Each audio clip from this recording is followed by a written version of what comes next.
I just stood in the water, and I just kind of stood there and had some time to think about life, how, precious and fleeting it is, and that it's all on a time constraint.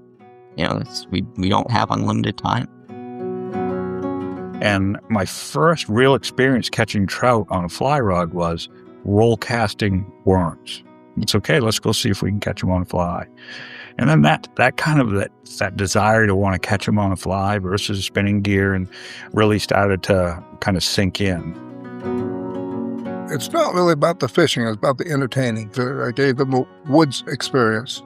And from there you can branch out to the fishing, the walking, and the enjoyment. And you have to be very versatile. Welcome to the Flyline Podcast, where we enjoy the interesting stories behind the legendary guides and luminaries connected to Maine fishing. I'm Michael Jones. Today I'm joined by a very special guest, Duncan Barnes.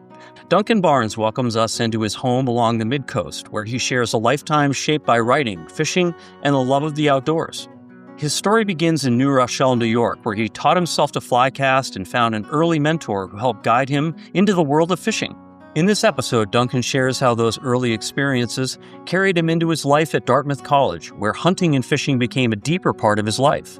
He walks us through his journalism career that started in Florida through the St. Petersburg Times and led him to working at Sports Illustrated, and ultimately to his role as editor of Field & Stream magazine, where he helped grow the magazine's reach and influence during the peak years of that publication. We talk about the people he's met along the way, including familiar names to this podcast through the Kennebec River striper fishing and the role storytelling has played in shaping how we understand the outdoors. In this conversation, Duncan reflects on his career, the importance of strong writing, and his focus during retirement on conservation, especially simple, effective practices like careful catch and release and keeping the fish in the water. It's a pleasure to share the story of someone who has helped shape how generations connect with the outdoors through both words and experience. Duncan Barnes, welcome to the Flyline Podcast. It's nice to be here with you, Michael. Where are we, Duncan? We're in Kennebunkport. And this is your wife's family's house. This is not the house. They bought an old place. It was actually a canoe shack in the late 1940s, I guess. Eventually began fixing it up. Turned it into a very nice little house, but it was very small. Yeah. And this was beginning to happen and that beginning to happen. There was a little leak here and so forth. I had 3 different house builders come down who did not know each other. And they all went under the house. And the first 2 guys said, it doesn't look real good under there. I think you need to take it down and really fix it. Right. Third guy went underneath there and he said, 2 corners of this house are resting on boulders about this big. Classic. And I said, so what do we do? He said, take it down. Yeah. So we did, and the whole family got involved in this. And, we designed most of it ourselves to save the architectural cost. And we had a storage unit on the lawn for a year. Yeah. That kind of thing. It's wonderful, though. So you moved, I remembered when you and I first met. I want to go back and talk about how we first met, but at least when we met, you had a place on Arousek. We did. And we built a place when we first retired from Field & Stream, and Ann was a longtime teacher in a school in Connecticut. We came up here, and I decided I'd like to get a little more off the grid than you are here. I mean, this is basically a summer town jam with people. Yeah, we're in Kennebunkport for the audience. Right, Kennebunkport. But anyway, the way I picked Arousek, you might be interested. I am. I do want to hear that. I bet it has something to do with the Kennebec, though. Brad Burns and I were fishing in the Kennebec, and we were coming back from the lower Sassanoo River. And I looked across Hockomock Bay, and the entire bay was exploding with small striped bass. The whole damn bay. And I looked at the far end. I said, who owns all that property? And Brad said, I have no idea. But we found out. And we bought a couple of acres there and built a pretty simple house. And that's how we came to Arousek. Nice. And we lived there for, I guess, 18 years. Yeah. And loved it. I mean, it was a place that was close to everything in Maine, and yet occasionally we had black bear, we had moose coming through the property, Right. deer, coyotes chasing deer, Yeah. turkeys. And you don't have that in a place like this. But, for both of us at this stage of our lives, it's just more comfortable. Yeah, this is very comfortable. So when we did meet, I want to say that we met somewhere around 2000 when you first moved back here, and we met through our mutual friends Steve Wilson from CCA Oh, yeah. and Brad Burns. Yeah. I got introduced to Brad Burns through Steve, and my dad had been old friends with Brad Burns. You might remember when we would spend times in my drift boat with Brad. Brad would tell stories about my father because they were, they were friendly and they knew each other, Right. not only through fishing, I guess but I remember that. professionally they knew I each had other. forgotten that Steve Wilson was the guy that got me together with you. Yeah.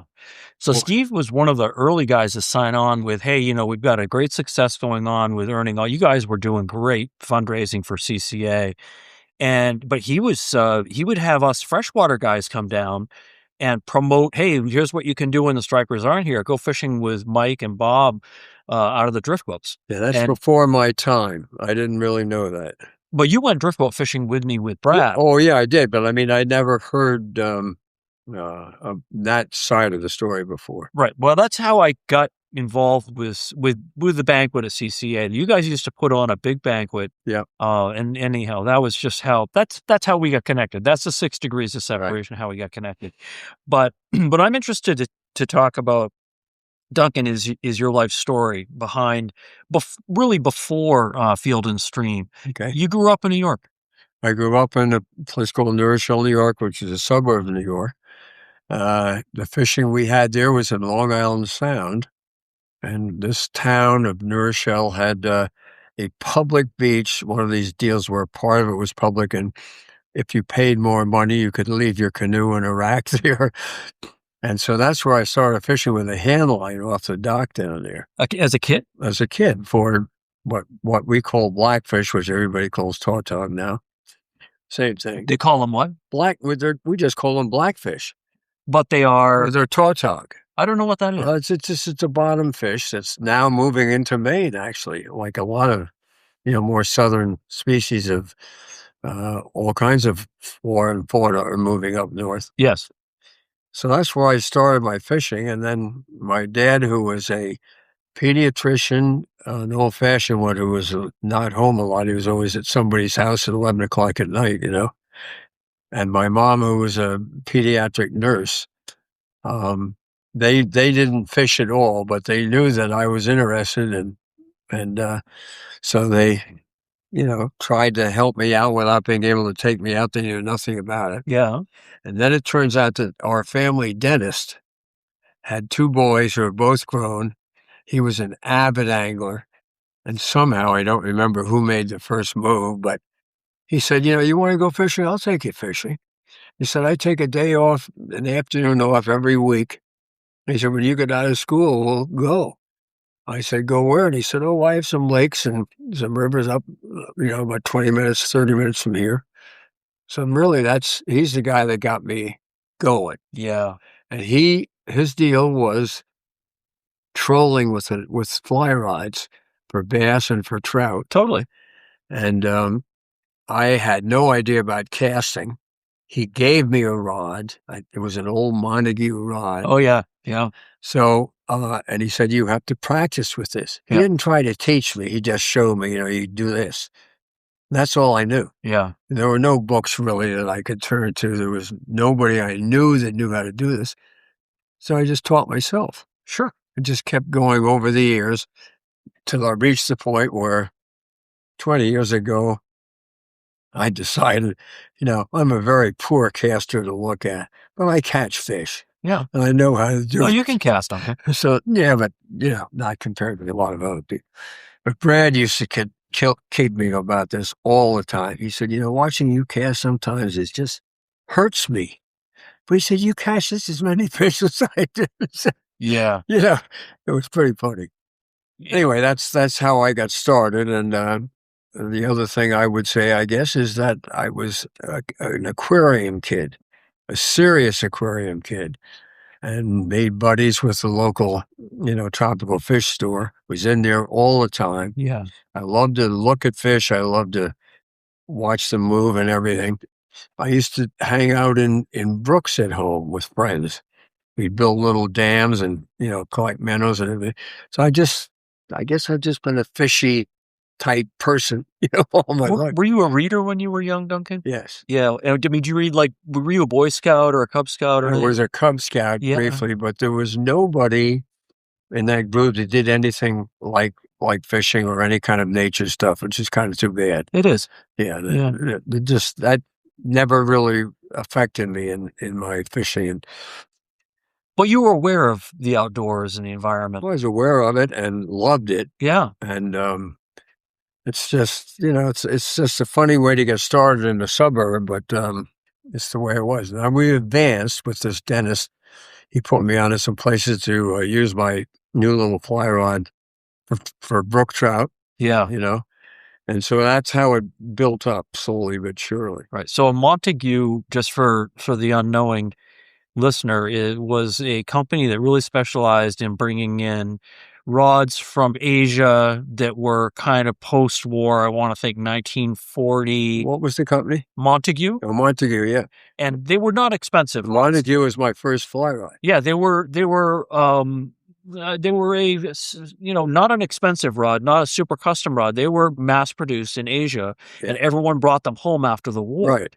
And so this would have been post 1940. Yeah, this would have been when you were exactly what I was doing, and that's the first rod. And he trolled with him with a great big, I can remember a great big thick Montague rod. Right. But he said, you don't want this when you're learning how to cast. You want a small rod. Yeah.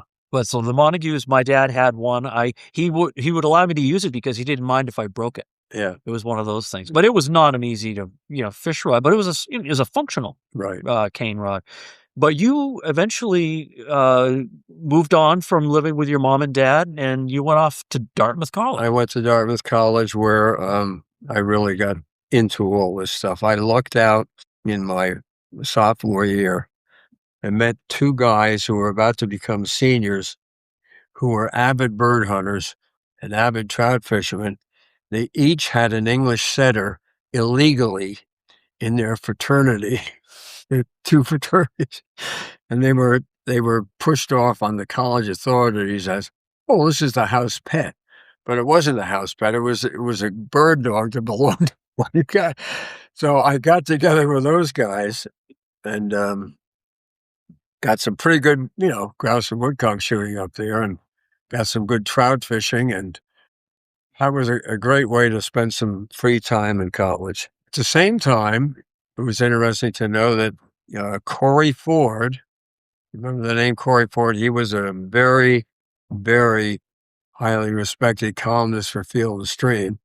He was also the Dartmouth rugby and boxing coach, neither of which were my sports, but somehow I don't remember exactly how we met. And through him, I found out about some other places to fish fish for brook trout, little hidden streams. Right. And it's funny to think that a number of years later, here I am editing the magazine that made him famous.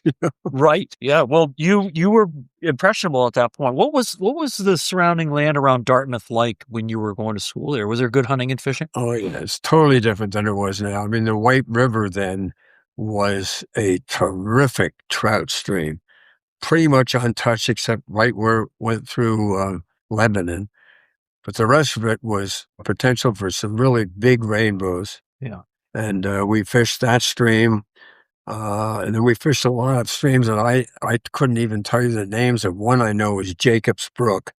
We used to go out there, catch little brookies occasionally, and have them eat them on the bank. And just make a little fire, and then go back to the library and study for the exam tomorrow. So it was a great place to go to school. What were you studying, Duncan? I studied English, and I had one of my two or three mentors in my life there, a guy who became the president of Rollins College. Oh, wow. And he at one point said to me, I think when you give your assignments to write about anything fiction, said, you always write about other people.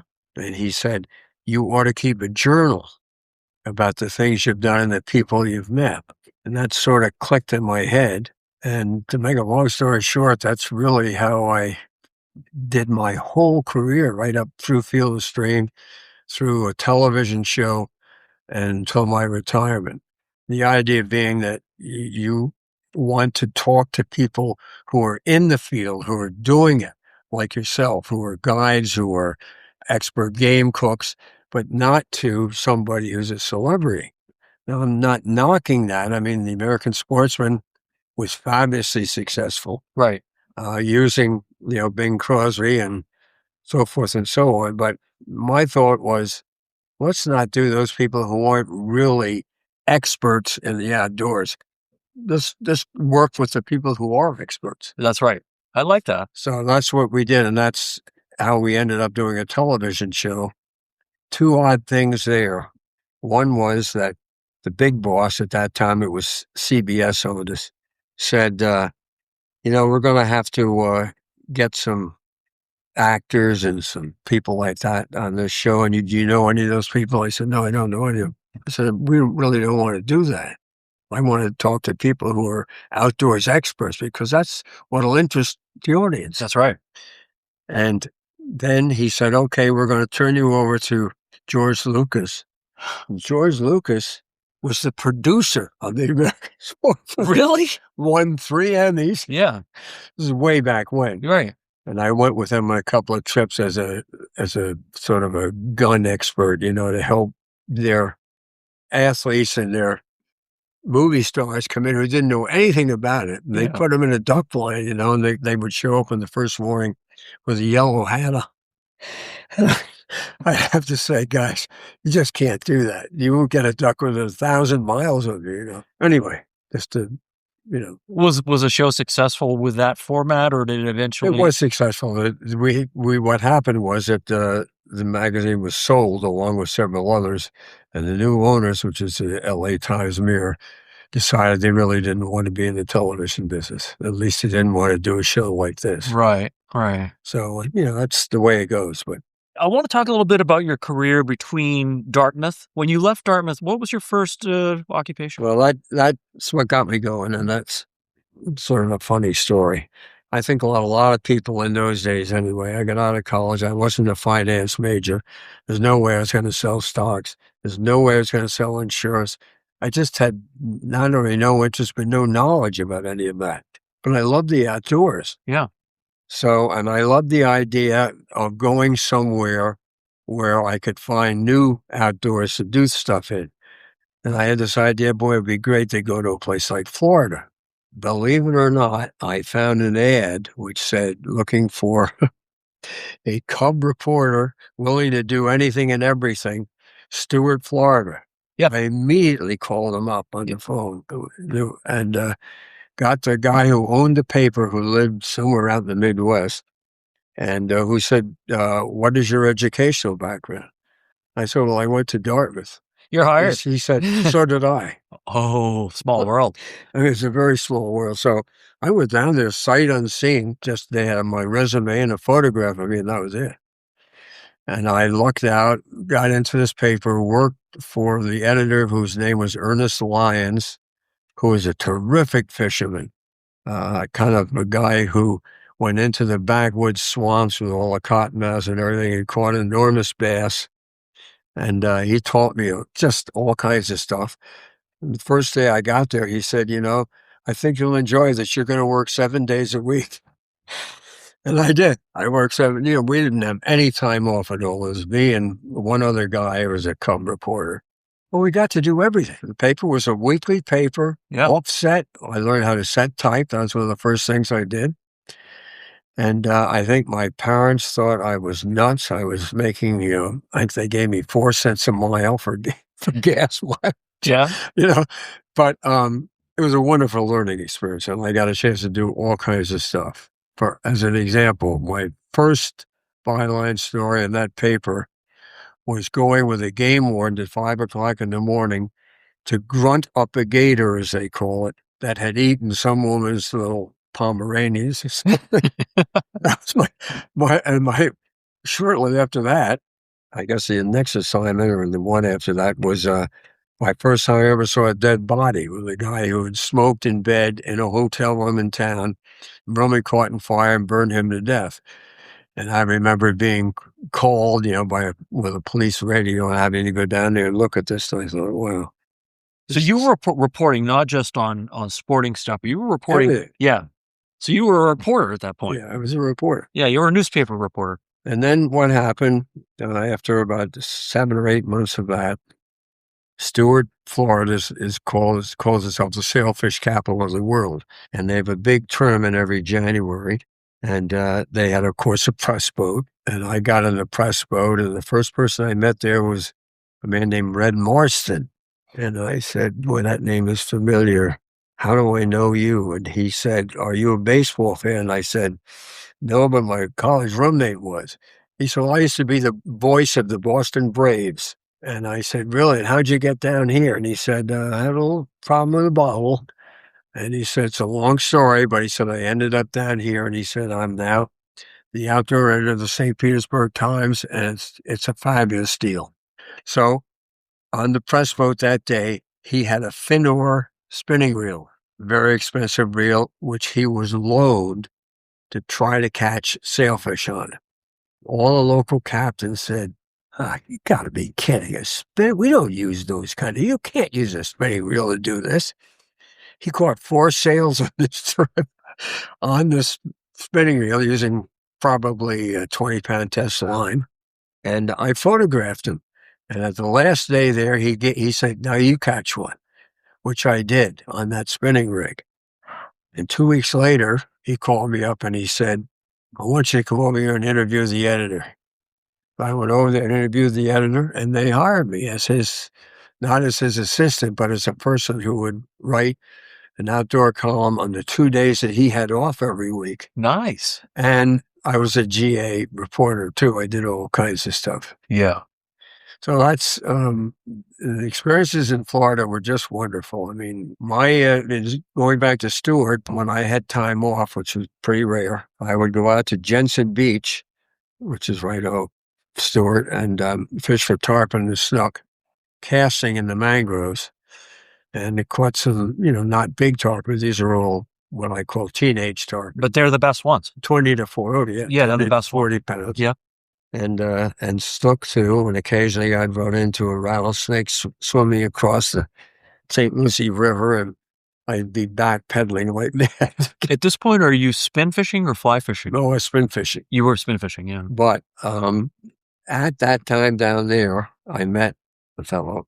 He was out there fly fishing, the same place that I was spin fishing. And so I talked to him a little bit. He was down in the Keys, and this is small tarpon and snook, popping bugs and, small flies like that. And I borrowed this guy's rod, and then I got talking to him, and we fiddled around. I made a long story short, I went out and bought a fly rod. There you go. A Garcia rod, actually, and started using that down there. When I got over to St. Petersburg, I had many more chances to fish for tarpon, to fish for ladyfish, to fish for trout, Spanish mackerel.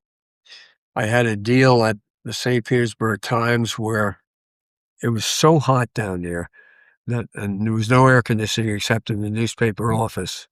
So we were all just dripping all the time. I would go out to the beach, catch 5 or 6 mackerel, bring them to a smokehouse, and trade them for one smoked fish, yeah, which I wrap in a piece of paper and take home. That ought to be my supper. Yeah. So you'd trade in 5 live mackerel for 1 smoked one. Yeah, that was pretty good deal. They made out all right. They made out great. And Dan and I went down there, I don't know, 7 or 8 years ago. We had a trip down to Florida, and I took her in there, and the place had, become 10 times bigger. And I told the waitress, I said, you're not going to believe this story, but I used to trade fish to the guy who owned this place. So she started laughing. She said, well, he's long gone. But she said, the guy who owns it now would love to hear that story. So they brought him out. He sat at the table with us for 20 minutes. And it just shows you how this place has grown, I mean, yeah. Florida is just so different from the way it used to be. You hear people say that, and that's a wonderful reflection on what it must have been like, and you were a young man at that point. I was in my early 20s. I was 23, 24. But you hadn't met Anya. No, I hadn't. Well, yes, I had met Ann. How did you meet Ann? I met Ann through a mutual friend. We had a tennis game together. Then I think we went out. We did go out once or twice to a local Raskeller, and had a couple of beers. What is that? It was a German type beer joint. Okay. Somewhere in Westchester County, as I recall. Anyway, we had several dates, and then I went to Dartmouth, and I had her up to Dartmouth, and then somehow we split apart, and I went to Florida, and she went into the teaching business, and she was going back and forth from New Jersey. She was taking kids to work for the American Field Service, bringing kids from Japan over here and vice versa. So I was down there in Florida for 4 years before I just got the itch to really see her again. We corresponded. Yeah. The story about that is just part of the Red Marston, who, as I say, was one of my key mentors. He was a stringer for Sports Illustrated. And he knew that I was thinking about this woman named Ann Fisk all the time. And he said, you ought to go up and see her. I said, well, I'm thinking about doing that. He said, while you're up there, he said, I know all the people at Sports Illustrated. I'm going to set you up with an interview there. So this would be back in New York. This is back in New York. Yeah.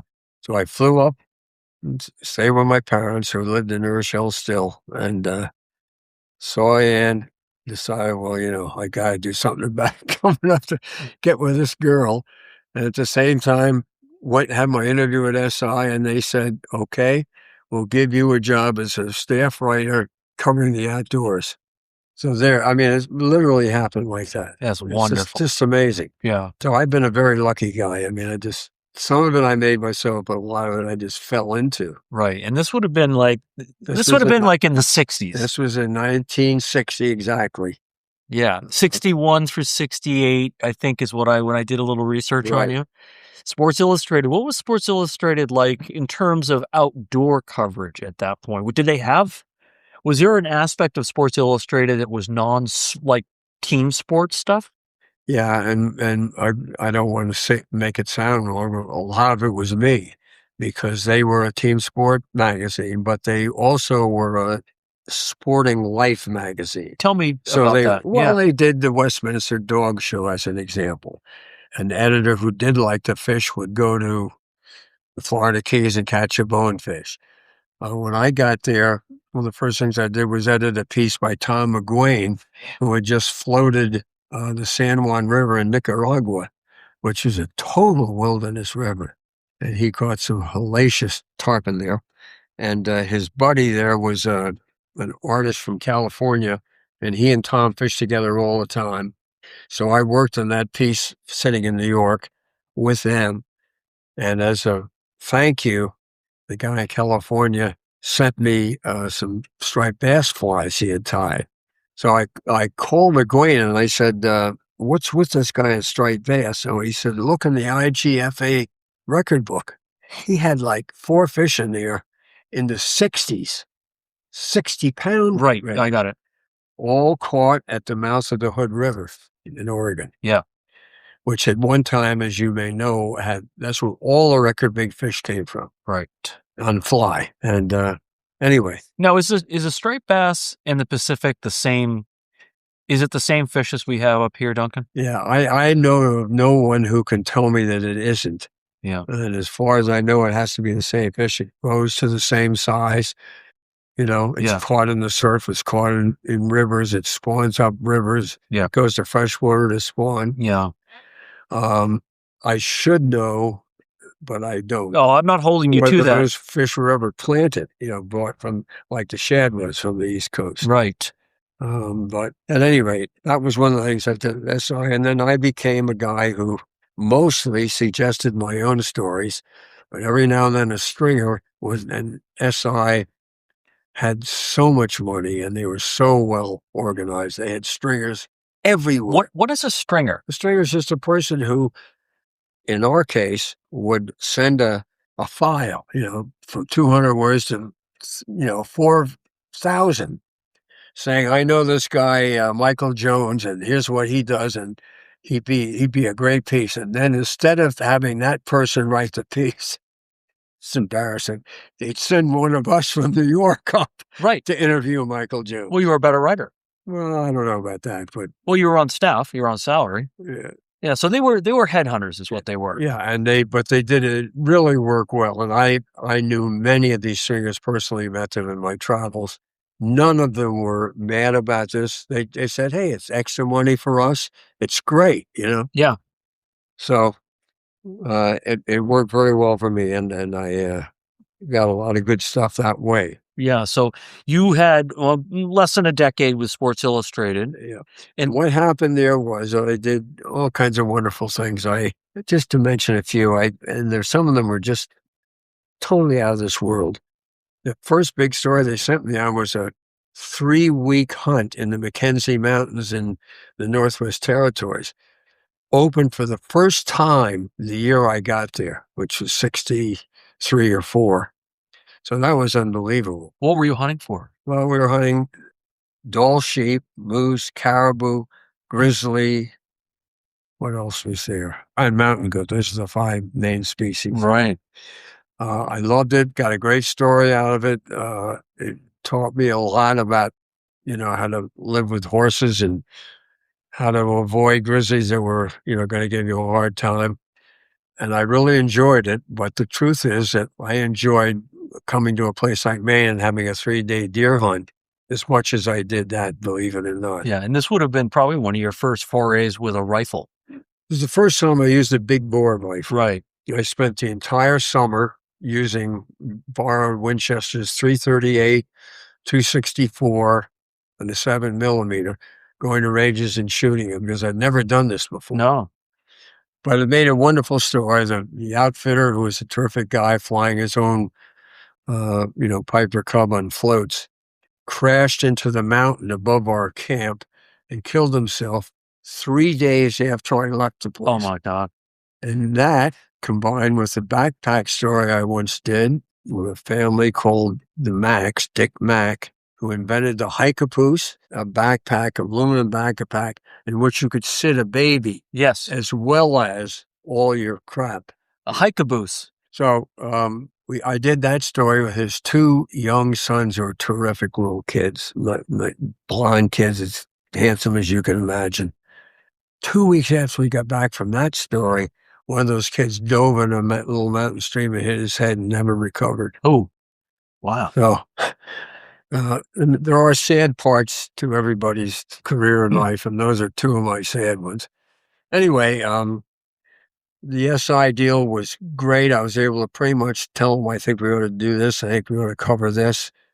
I did everything from the Westminster Dog Show to a falconry field trial in South Dakota. Oh, cool. Where people came from everywhere and brought their birds. Amazing. And so this work was getting you to be exposed to just so many incredible things. Yeah, it got me a lot of wonderful trips and met a lot of great people. And I learned there, reinforced by the 2 editors that I worked for, in the newspaper business, that it's the people and what they do that's important. And that's what you have to concentrate on. Right. So I think we're at a point where we can take a short break. And when we come back, I want to hear about you and Ann and coming to Maine. Sounds great. In this Flyline flashback, we step onto the shores of Moosehead Lake to a place where wilderness travel, fishing culture, and industry came together at a scale that's hard to imagine today. The Mount Kineo House. Built in 1848 on a peninsula beneath the cliffs of Mount Kineo, the hotel quickly became one of Maine's earliest inland sporting resorts. Its location alone set it apart, deep in the woods surrounded by cold water known for trophy brook trout and landlocked salmon. The story of the Mount Kineo House is also a story of rebuilding. The original structure burned in 1868 and was rebuilt in 1871, burned again in 1882, and rebuilt once more in 1884, each time larger and more ambitious. The repeated investment reflected something simple: the demand for the Maine woods was growing. By the early 1900s, that demand had reached its peak. In 1911, the Maine Central Railroad purchased the hotel and integrated it into a larger travel system. Guests arrived by train from cities like Boston and New York, then transferred to steamboats that carried them across Moosehead Lake directly to the resort. This was wilderness travel built around coordination: rail, water, and destination. At its height, the Mount Kineo House could host more than 500 guests. It offered electric lights, steam heat, and running water, features that stood in contrast to the surrounding landscape. Outside the hotel, guides led fishing and hunting trips, and the lake itself became part of the experience. The resort was part of a broader movement shaping Maine's identity at the time, one that included railroad promotion, outdoor riding, and the rise of sporting destinations across the state. Places like Rangeley and Moosehead became known not just for their remoteness, but for their accessibility. Mount Kineo even added a golf course in the 1890s, one of the oldest in New England, reflecting how visitors combined outdoor sport with resort life, all within a remote setting. But like many grand wilderness hotels of its era, its future was tied to how people arrived. By the 1930s, that began to change. Roads improved, automobile travel increased, and reliance on rail and steamboat declined. At that time, the Great Depression reduced tourism, and in 1933, the railroad abandoned the branch line that had helped sustain the resort. The hotel was sold in 1938. Not long after, it was burned during demolition. Today, the main structure is gone. What remains are fragments: the golf course, a cottage row, and private family compounds, set against a landscape that still carries the feeling that once stood there. The Mount Kineo House was more than a hotel.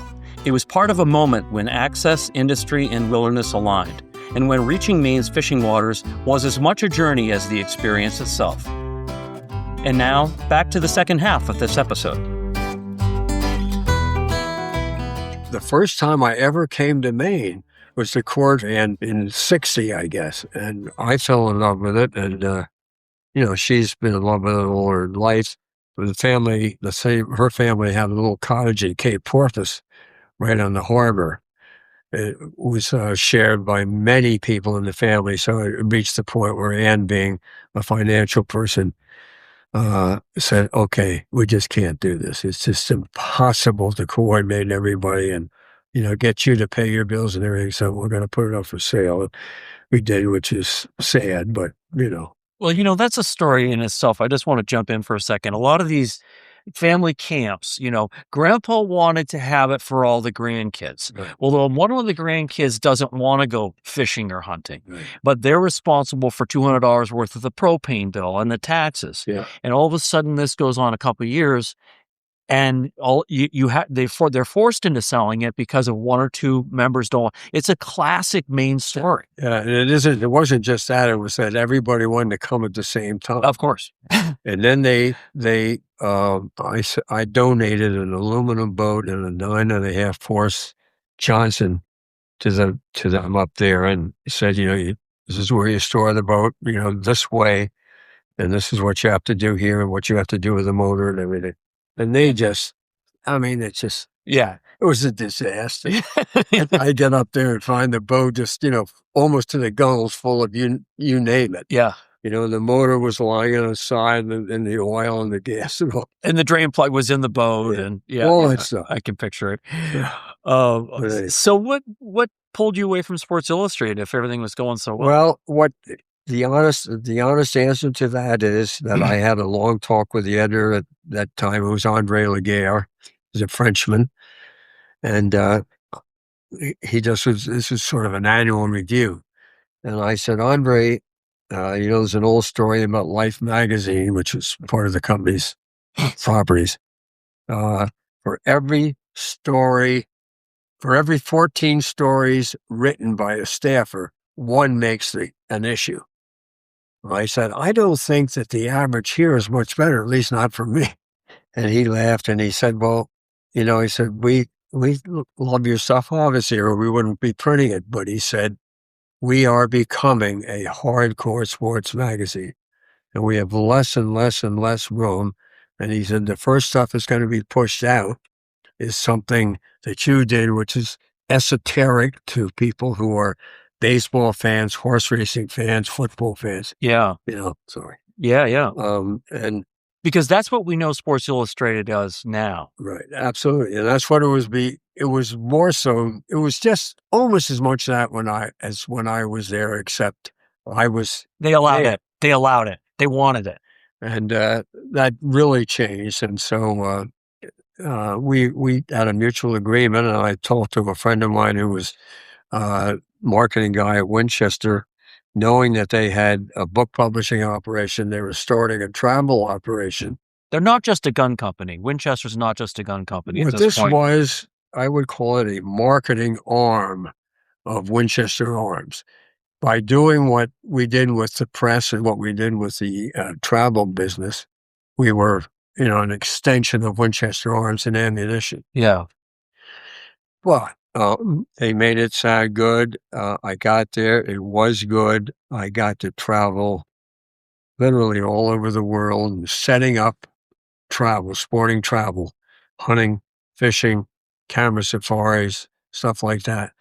And my job was to go to Ethiopia, for instance, and talk, have 5 or 6 or 8 days of hunting, work with the outfitter, find out how he operated, tell him what we thought he ought to add or subtract. And that was part of my job. Now, where was Winchester located? Did you have to move to? No, I was still in New York. Yeah. They had, they of course are in New Haven, but their marketing offices were in New York. Got it. So that's where I was. And it was great. I really got to see places that, I couldn't believe I'd ever get to see. We went as far as New Zealand, Wow. Went through Europe and got on some great shoots over there. Got to Argentina and had some fabulous fishing. Okay, so you were doing some fishing and hunting. Oh, yeah. And what I will say, I learned in that the hardest working people that I've ever met in the outdoors are television cameramen. That's right. Nobody does as much as they do. No. I've done shows with them where we would get up at 5 a.m, fish for tarpon, come in at lunch, go back out at 1 o'clock, fish for tarpon, come back in for dinner at 6 o'clock, go to bed, and they would be upstairs in another room reviewing tapes until 2 a.m. Or they go out and shoot what they call B-roll. B-roll, yeah. Right, which is just, the duck head sticking out of the water, the drain drop dripping off from the fence. And these guys would take turns doing that so that, they had 2 guys doing the editing and the third guy doing B-roll. And then they would ask you to, well, I used to love these guys. I mean, you'd hook a tarpon, you get 5 jumps. Everything was just beautiful on film. And then, you come separated, you come apart. And the cameraman would say, "Oh, that's great. Can you do that again, please?" Right. Yeah. It doesn't work like that. Yeah, sure. I'll just hold a minute and I'll do it. Just to laugh like hell about that. So Winchester, you stayed with them and did you it sounds like it's almost a repeating chapter for you where just a better opportunity came along. Well, it's an opportunity, Michael, and what I really wanted, I was doing a lot of freelance writing during all this time for Field and Stream, for Sports and Field, and also for Gentleman's Quarterly, believe it or not, and some for the New York Times. And what I really wanted at that point in my life was to be the editor of Field and Stream. I'm serious. Yeah. So there is how luck comes into the picture again. Tell me about it. What happened was I had just left Winchester, not totally on my own volition. They had, like all these things that happen to people, new management comes in. We don't need that Winchester Ventures anymore. That's not really working for us. So goodbye. So I had 4 months, turned out to be 4 months before Field and Stream worked out. And I was just doing a lot of freelance writing and staying in touch with Field and Stream, and a guy named Peter Barrett. I don't know if you remember that name. This was a British guy who was a assistant managing editor of Field and Stream. And he and I occasionally duck hunted together in Long Island Sound. And he said to me, we need a new editor. He said, I think you'd be the guy. He said, have you interviewed them yet? I said, I have an interview coming up in 2 weeks, believe it or not. So I went to that interview, and obviously he had done some talking before I got there. The interview went very well, and my background, I guess, was just what they were looking for. But they said, you can't come aboard until November. This was in July, I guess. It was August, I guess, because of various corporate policies. He said, that's all I can say about it. Yeah. And I said, okay, fine. So what I did then was to freelance, and which was good because it got me into doing a lot of local things, which I hadn't done in a long time. Then started Field and Stream in November of 80, and it was made the editor 2 months later. So you didn't immediately get the editor job, but you started working in Well, but I knew that I was going to get. I mean, they had explained that to me, but it was one of these Did things. they need to shove someone out, Duncan? Is that what's being said? Yeah. Yeah, they had to buy someone a gold watch and. Yeah, exactly. But, everybody had to be mum about it. And it was pretty tough for me because I was, just been hard. Oh my God, I finally got the job. I really have wanted for 20 years, but I can't have it yet. So you were a fan of Field and Stream. Well, let's just for our audience explain. Field and Stream was the premier magazine for outdoor readers. Yeah. Forever. Do you know what the subscribership was for Field and Stream back at that time? Yes, it was about 1,400,000, 1,500,000. Wow. And they made, it isn't just the guy who's editing it. They made a great push for paid circulation for the simple reason that there were so many new outdoor magazines coming on that if you went to a newsstand, it wasn't just Field and Stream and Outdoor Life and Sports at Field. It was 20 other publications, maybe more. And they realized that newsstand was a very tough sell. It was important, but it was very tough. And that their strength was in circulation, paid circulation. Subscribers. So in my time there, we got it up to 3 million, and it became the largest special interest magazine in the country. And it was for a while. It didn't have Google or AI at that point. Oh, we had none of that stuff. Yeah. And that's a very good point right there. We not only did we not have Google or that, but everything we did that we didn't know ourselves had to be, pushed out, had to be done by letter, had to be done by telegram, had to be done by sending a long message to somebody who could go and interview somebody who could then get back to you. And when I think of that today, and that you can go on, pick up this phone here. Yep. And say, what's the name of the biggest sea trout river in Argentina? Bam! They come right up with it. Right. The Rio Grande. Right.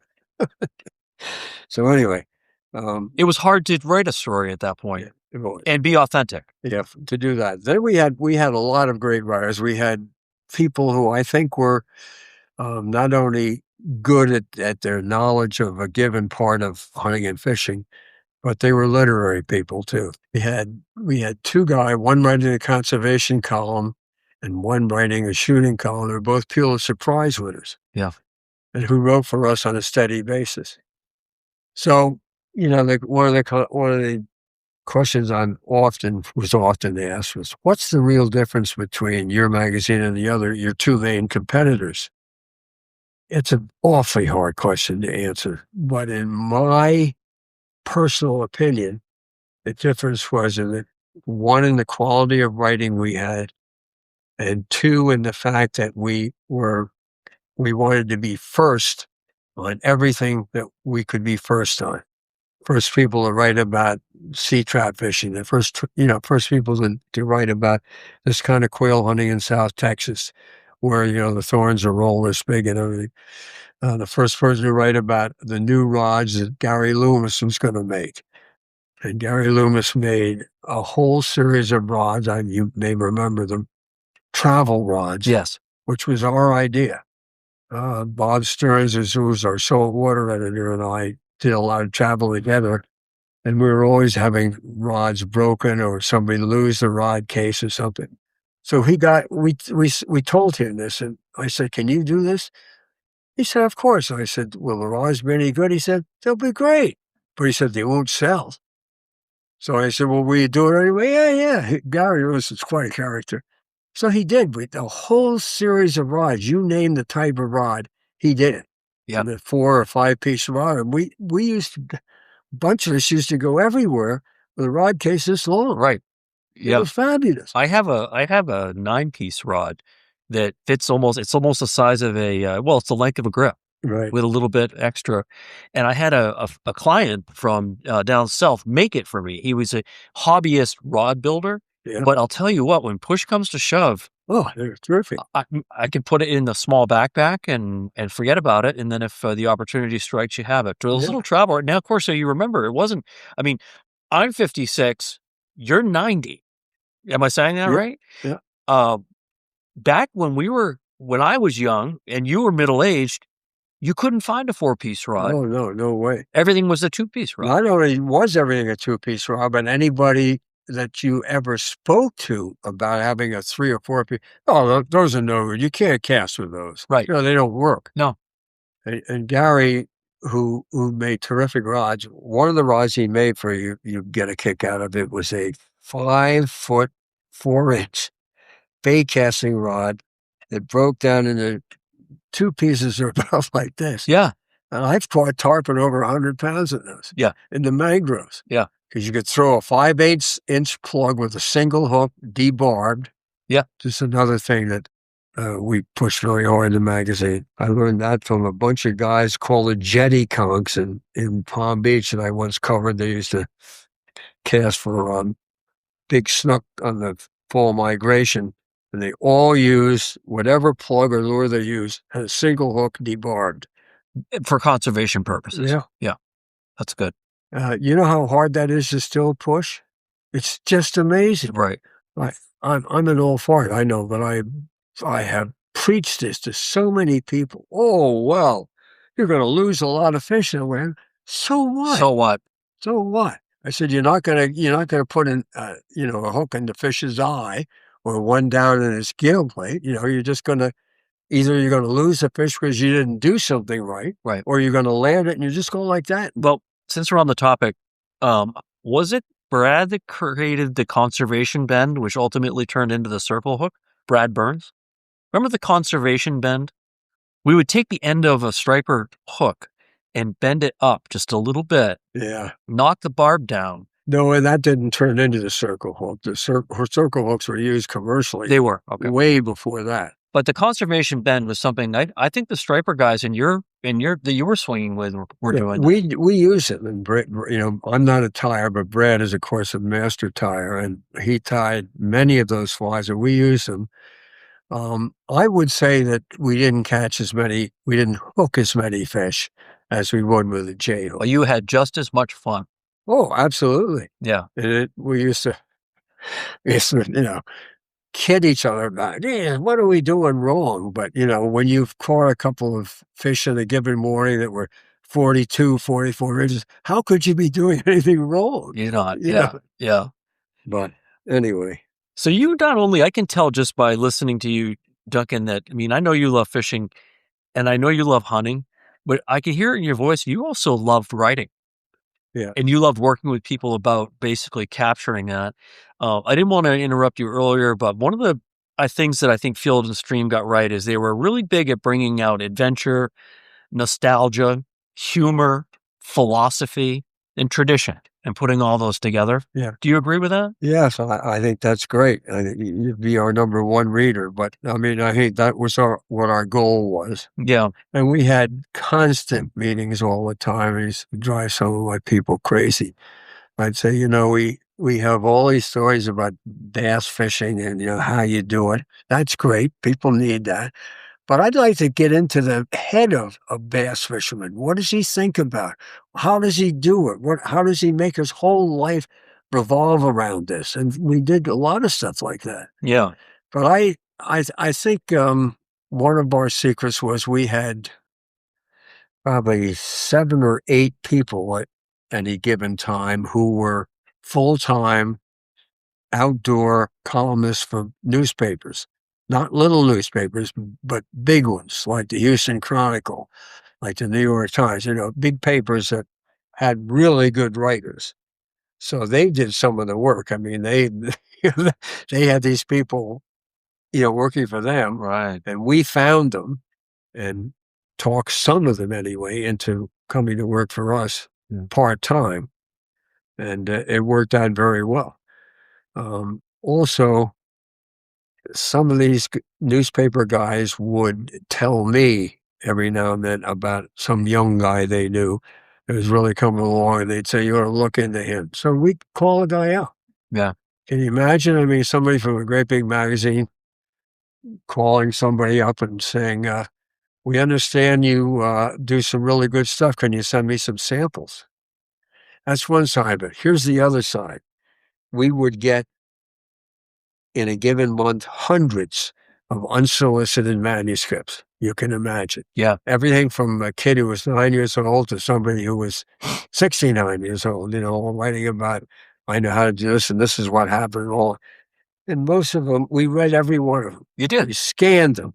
Yeah. And everybody had to share it, including me. So everybody got, 10 or 15 of these a week. But I would say that in my 20 years there, we found 5 or 6 people who became full-time writers at the Illustrated with something sent over because we had people who were looking for the quality. Great. And when I've always said that you could take Tom McGuane, who I consider one of the great fishing writers of all time, and somebody who's a total hack, right? And you put them in the same magazine like Field and Stream, and the letters you would get would all be about Tom McGuane. People know the difference. I don't care if they only have a 9th or 10th grade education. They can tell somebody who knows how to write and who makes it flow, Yeah. and who you look forward to reading the next paragraph. They don't get into it maybe beyond that, but they know the difference. Yeah. Let's talk about you moving to Maine, Duncan. Yeah. So did you formally retire from Field and Stream? I did. You did? I formally retired in the end of 99 and went into February 2000. Yeah. And we immediately knew we were going to come up here. But during my time fishing with Brad Burns in the mid-late 90s is when I saw those bass and Arausic. So you were coming to Maine already just for fun, and you met Brad all the time. Or how did you know Brad? We met. That's interesting. I met Brad through John Cole. Yeah, John was quite a character. He did a couple of pieces for us, and I at some point said to him, I understand you got an incredible fishing going on in the Kennebec River. I don't know anything about it. He said, well, I know the guy knows all about it. So I'll set you up, and he did. He introduced me to Brad, and Brad being Brad, nice guy, just said, well, come on up. I said, well, where will we stay? He said, you stay at my house. right. Okay, so we stayed at his house. I didn't know what that meant at the time, so I got to his house. We had dinner. His family was all around, and everything. It was about 9 o'clock, and he said, well, it's probably time to hit the sack. He said, we'll be up in 3 hours. I said, what? He said, well, I'll be up in 3 hours. He said, Kennebec is 45 minutes from here. Plus, I got some stuff to do up there. So we get up at 1:30.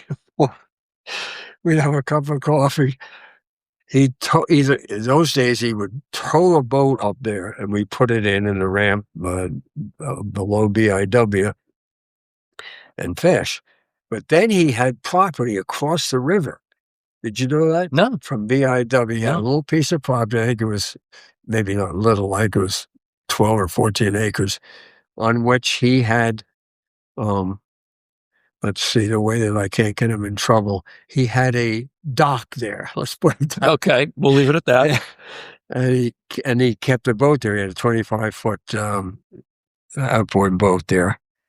And we would go up there in the middle of the night, stop, get a cup of coffee, get in this boat, and hit all these great places that he knew really early in the morning.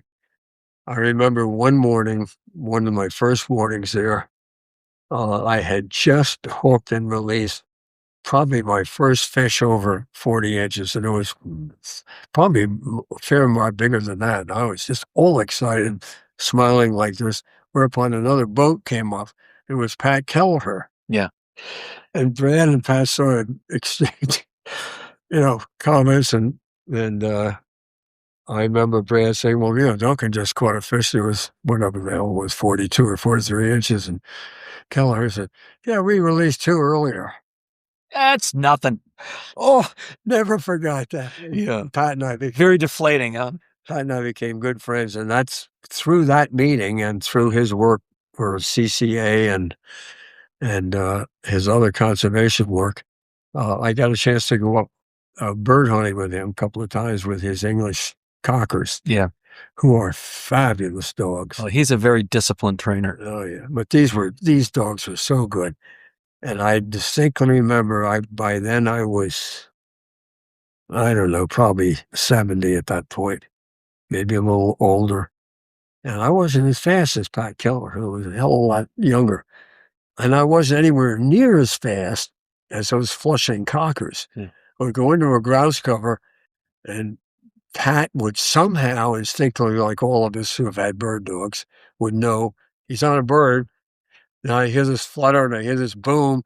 I never saw the bird. I never saw the dog. That's why I like pointing dogs. Yeah, me too. And I said, this dog is just too fast for me. Well, I did get some birds with him, but Pat's a great guy. So you're getting introduced to the Lower Kennebec by Brad Burns. Yeah. And and then you and I meet at some point along the line. Right. And that was a great trip. We caught a couple of nice fish that day. Yeah. And the other thing I remember too is, and correct me if I'm wrong, you became the director of Maine Coastal Conservation Association. I did become that. It was Pat, of course, at first, then it was a couple of other guys that, eventually quit because they were frustrated. And, CCA it definitely is not a New England organization. Okay. In what way? Well, we could never, for instance, get any of the 2 main principals at the time up to speak at a banquet. Got it. Just, we're going to be in Louisiana, we're going to be in Texas. What was that? Florida, Virginia. And they got a hold of Pat, they hired him and made him the New England guy. But that didn't work either. They just didn't give him any real backing. They didn't have other people helping to push him and everything. And I know fly shop guys from my, haunts in Rowayton, Connecticut, where we lived for 40 years, all the way up here, who knew that and knew Pat and knew about CCA, but we never got any real help from Houston. Right.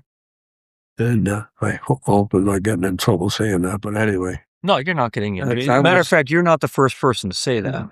Extremely frustrating. I mean, we would get all excited. We'd get a whole bunch of people together, all wanting to do good stuff for striped bass. We'd have banquets. We'd have speakers come in. We'd have all this stuff. Yeah. We could never get them to set foot in Maine. Which is to say the national guys. Yeah. Yeah. And that was, in your opinion... And they controlled everything. I mean, basically, it was their organization. So that when, if we made a bunch of money, it pretty much went to them, And you did make a lot of money. Yeah. Back when I met you, they were making a lot of money. Yeah. Better when Brad did an amazing job. And to be honest, I mean, he was the first guy doing it. Nevertheless, he did it right.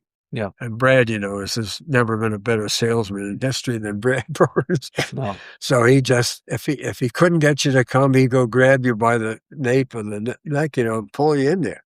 Yeah. He would have dinners at 250 people. But Brad had a way, it has a way of empowering the people around him. Oh, yeah. He goes, hey, Duncan, I'm going to need you to do this. Right. Hey, Mike, I got a favor to ask. Can you donate a trip like this because this is a really important. He's really, really good at that. And he's a guy that you want to help. Absolutely. And as Pat Keller was the guy who said, he said he's the best salesperson I've ever met. He said it's just hard to say no to.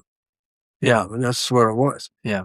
And he's done the same thing, with Miramichi salmon now, which is yeah, I support that. I go to the auction every year, and he's done a great job with that. And again, that's an uphill battle that he, I'd like to say he's going to win it. Like this. Yeah, it's a steep uphill battle. Duncan's showing his hand pointing straight up in the sky. But back to you, because this podcast is about you, and we both love Brad to death. But you really took on conservation work in your retirement. Yeah, I did. You were involved with Stripers Forever as a founding member. Yeah, I was. You were involved with CCA. Right. And I did a lot of preaching, and we did some videos. We did a lot of stuff on how to release striped bass, which, sadly, a lot of fishermen say, oh, come on.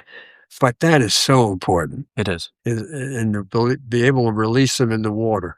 One person I really admire, to think of his name, and you know who I mean, he's a ichthyologist at the University of Mass in Amherst, who came up with the term, keep them wet. Yeah, right. I lost his name right now. I met him a long time ago at a fly show in Marlborough, and heard that especially. I thought, man, right. That's right on. Yeah. And I have taught a fair number of young people here in this part of Maine about how to release a bass by leaning over the gunnel. Getting your hand underneath the bass and the belly so that you control it without squeezing the gills. And hopefully you're doing the other part of the trick, which is to use a single hook. Yeah. And preferably barbless. That's right. Which sort of takes me back to one of the first things I told you about the editor, Ernest Lyons, at the Stewart Weekly News. One of the first things he told me when he explained how he bass fish was that he took all his store-bought lures, he took all the hooks off them, and they used one hook in the end and bent the barb. Right. This was in 1958. Right. Because but why was he doing it? He was doing it because he didn't want to hurt the bass that he was going to release. That's right. He was not lifting bass up with a lip like this. No. He wasn't using, clamps to put a hole in their jaw. He was just down here like this, and that was it. There's nothing I hate more than someone posting a photo of a salmon or a trout laying in the bottom of a canoe and have them tell me later, oh, well, I released it. Oh, I had it, they got it balanced in the net on the, off the gunnel of a boat or whatever. Oh, I released it. Same thing happens here all the time. And what really bothers me is it happens with, they're ignorant. They just don't understand it, I guess. But, it might be a grandfather and his grandson will catch his first striped bass, it's being schooling like this. Yes. And that fish will be in the boat for 4 or 5 minutes while they're taking pictures and the fish is bouncing around and the kid drops it and then they pick it up again. And then when they got ready to release it, they threw it in the water. I know. And then I find it floating into the shore here. Yeah. And you know what kind of a life that fish had to have just to get that far? Yeah. I mean, every schoolie is an important schoolie at this point. But Michael, it's just some people you just can't get through that. And I mean some really intelligent people. I've had some discussions with guides and captains who say, I couldn't have a business if I did that. And I would say, you know what? That's not true. I said, I know guys. I know one in Portland, Maine, who does exactly what I just told you. And he's got so much business, he has to turn people away. Right. Yeah.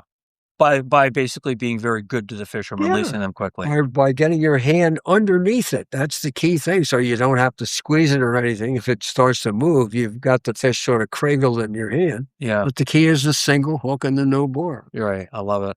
So, Duncan, as a life spent in the outdoors and writing about the outdoors, this industry has changed a lot. You can't buy field. You know what? Eric Church just bought Field and Stream magazine. Do you even know who Eric Church is? No. He's a country and western star right now in country music. I guess I've heard the name, yeah. And he just, with another guy, bought Field and Stream and has made overtures of making it a print publication again. Yeah. I just found this out. But I want you to speak. Well, excuse me, but he's like the 4th or 5th iteration of that. It was bought by somebody who tried that, didn't work. Bought by another hedge fund that didn't work. Same thing. Then I just heard 6 months ago, maybe it was Eric Church, that somebody had bought it and was Yes. going to make it a magazine again. Yeah, well, that's the word on the street. But the point is that the industry has really changed, and you were able to ride the wave when it was really, people were subscribing, they were reading it cover to cover. People were reading magazines. They read everything online now. Talked about that. What? Well, first of all, again, I would say I was lucky because I got into the magazine business, the right magazine at the right time. That's number one. Number two, I had as the big boss a guy named Francis Pandolfi. You may know that name. He's been a very successful magazine guy. He went to Harvard and started Inc. magazine with two buddies in their dorm room. So he's a pretty smart fellow. And he loves fishing, and he's a fly fisherman. And when I got hired there, he was my big boss. And what did he do for you? He said, what you want to do, I want to make this a better magazine. He said, it's cluttered right now. There's some old-fashioned pictures. There's some terrible artwork in here, he said. Yeah. I said, well, how much money can you give me to do that? He said, you just convinced me that you have something that's really good. And if I agree with you, I'll finance it. And so that really helped me a lot. Well, your legacy, did they talk about you during your tenure of running Field and Stream magazine, that the artwork and the editorial work really shined? Yeah, it was. It was really good stuff. And you have to spend money to get something really good. But at the same time, we had, I'd say, a very good advertising staff, most of whom had no knowledge or interest in hunting and fishing, but they knew how to sell ads. Right. And they knew if they did this, they would get this kind of a bonus and so forth. Fine. There's a funny story about that. I love teaching kids in any way I can, and I'm married a teacher, and my daughter was a teacher for a long time. And so I wanted to start something for kids because I knew that a lot of the material in the magazine was over the heads of some kids. So I went to him and I said, I want to start a new magazine called Field and Stream Junior, and I want to tuck it into the other magazine to begin with. If you can figure out a way to make it sell on its own. He said, we'll never be able to do that. He said, I don't think this is going to work, but you have my blessing, give it a try. I said, why won't it work? He said, it won't work because the advertising guys are not going to make money selling that versus the big book. If they can go to Chevy, spend their time, do all their little things, and finally get a page for $250,000, they don't want to sell something for Field and Stream Junior for, No, because the audience doesn't have money. Yeah. Yeah. But I like what you were doing with that. In other words, you knew that you had to start planting seeds for the future generation. Yeah, and we all knew that. But, how do you do it? Most people I knew said, well, my kid reads Field and Stream, reads Outdoor Life too. He reads, bass fishing, he reads, guns and ammo, whatever. I think a lot of it, not to interrupt you, Duncan, I think a lot of it starts with young men and young women reading things like Boys Life magazine. Yes. In the Scouts, or in the other case for Girl Scouts, whatever they do, they earn an appreciation for the outdoors, and it's just a natural segue to pick up Field and Stream. Why do you think that is? I don't know, but I just felt there were a whole bunch of kids who wanted something that was for them, something that would tell them about hunting and fishing that they could relate to. I got it. This is the theme for Field and Stream. If you got a 12-year-old kid and he picks up Field and Stream and, the stories about, I don't know, he's fly fishing, some example, about some guy with a Winston rod and he's doing this. This kid has no clue about any of that stuff. Right. It turns the page. Right. But I would rather replace that page with something that, part of it was natural history, part of it was how to release a fish, part of it was a quiz about, hunting and fishing. And I just never saw enough of that. Yeah. I know I was dealing with, obviously it was an adult audience, but I just felt kids were not getting as much as they could out of this. Interesting. I hadn't thought about and that. More kids might be in it if they thought that something in their dad's magazine or their uncle's magazine, was addressed to them, and hopefully you could tear it out. Yeah. So I wonder, I mean, we talk about the sporting camps are kind of a dying thing, and fathers and sons aren't going fishing anymore. Maybe it has to do with the way that we've kind of marketed that conversation to the next generation, that it's really just, I think fly fishing was considered for a long time, and not so much anymore, but was considered for a long time an elitist sport. Yeah. Right. And the writers would write to that. Oh, look at how romantic this is. And this is the way you catch a salmon. Back before people had a phone that they could stare into all day long, you were giving people a stimulus of turning the pages of a magazine and saying, here's a trout coming out of the water. You and I can find a short video on that in about 2 seconds on our iPhone. But back then, it was everything. Duncan, I think we could probably go on forever. I know I say that a lot at the end of podcasts, but we've known each other for a while. You are a great storyteller, and I just want to thank you for everything you've done, not only for the outdoor community, but for our audience to share your stories with us. It's nice of you to say that. That brings us to the end of this episode. Thank you for joining us for this intimate discussion, and thank you for listening to Flyline Podcast. We're proud to be sponsored by Geiger, the world's largest family-owned promotional products distributor based in Lewiston, Maine. Their support helps us share the rich history of Maine's fishing community through the stories that will be cherished for generations. A new Flyline Podcast episode is released every 2 weeks on Tuesdays, so be sure to come back to meet our next famous guest. Until then, this is Michael Jones, and we invite you to visit the blog section of our website to enjoy photos and contributions from our guests and experience all of the episodes at flylinepodcast.com.